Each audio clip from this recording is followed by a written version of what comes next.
ప్రధానమంత్రి వచ్చినటువంటి సభకి కనీస భద్రత ఏం చేస్తున్నావు డీజీపీ? నీకు తెలీదా?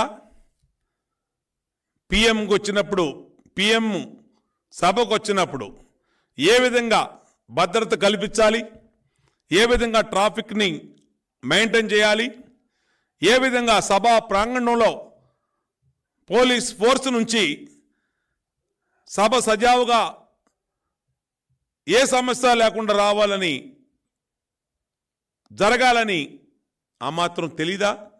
నీకు ఇంగిత జ్ఞానం లేదా డీజీపీ? తాడేపల్లి చెప్పిందని పిఎం వచ్చే సభకి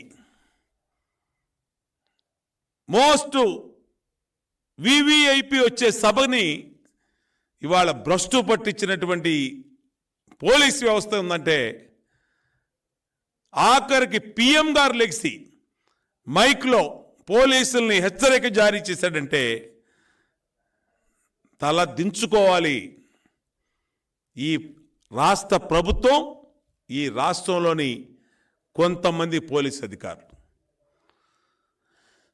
సభలో ఉన్నటువంటి జనాల కంటే మూడింతల జనాలు బయట ఉండి ప్రధానమంత్రి గారు చూసి ఆశ్చర్యపోయి ఆయన ఒకటే మాట అన్నాడు, ఈ రాష్ట్రంలో జగన్ రెడ్డి అంత మంత్రులు చేసిన అవినీతి, 5 సంవత్సరాలు జరిగిన అవినీతి ఏంటో ఈ సభకు వచ్చిన జనం చూస్తే అర్థమవుతుంది అని చెప్పి ఆయన మాట్లాడిన మాట జగన్ గుండెల్లో రైళ్లు పరిగెత్తించినాయి. జగన్ గుండెల్లో రైళ్లు పరిగెత్తించినాయి.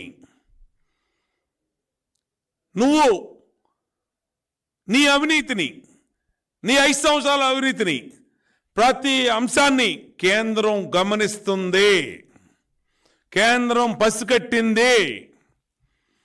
నువ్వెక్కడికి పోలేవు జగన్ రెడ్డి. నీ పేటీఎం బ్యాచ్, నీ ఆలీబాబా 40 దొంగలు ఎక్కడికి పోలేరు జగన్ రెడ్డి అని కూడా తెలియజేస్తా ఉన్నా. అంతేకాదు, మా టీము విన్నింగ్ టీము, వైసీపీది కన్నింగ్ టీం. ఈ విన్నింగ్ టీమును చూసి కన్నింగ్ టీము, తాడేపల్లి టీము బెంబేలెత్తిపోతా ఉంది, బేజారెత్తిపోతుంది. ఏదో విధంగా సభకి ఆటంకం కల్పించాలని జనాలు ఆపటం, ట్రాఫిక్ ఆపటం, మళ్ళీ సభ అయిపోయినాక పిఎం గారు వేదిక దెక్కుముందే ప్రెస్ మీట్లు పెట్టి విఫలమైందని చెప్పడం. 3 పార్టీ అంటే నీ కళ్ళు పోయినాయా పేరుని నాని అని అడుగుతా ఉన్నా. నీ కళ్ళకేమన్నా ప్రాబ్లం వస్తే చెప్పు, నా డబ్బులు పెట్టి నీ కంటి వైద్యం చేపిస్తా. పోనీ నీ జగన్ రెడ్డికి ఏమన్నా ఐ ప్రాబ్లం ఉంటే చెప్పు, నా సొంత డబ్బులు పెట్టైనా చేపిస్తా. మీడియా మొత్తం నీ బ్లూ మీడియా తప్పితే సోషల్ మీడియాలో వచ్చినటువంటి లక్షల మంది జనాన్ని కవర్ చేయడానికి ఇబ్బంది పెడితే జనం లేరంట.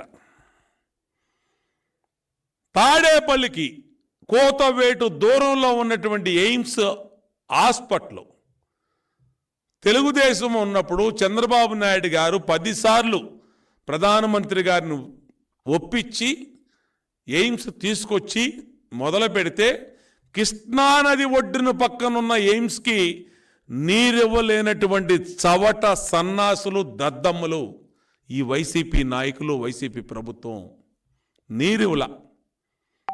ఆఖరికి ఎయిమ్స్ హాస్పిటల్కి మళ్ళా అదనపు డబ్బులు ఇచ్చి 1000 కోట్లు మళ్ళా కేంద్రమే దాన్ని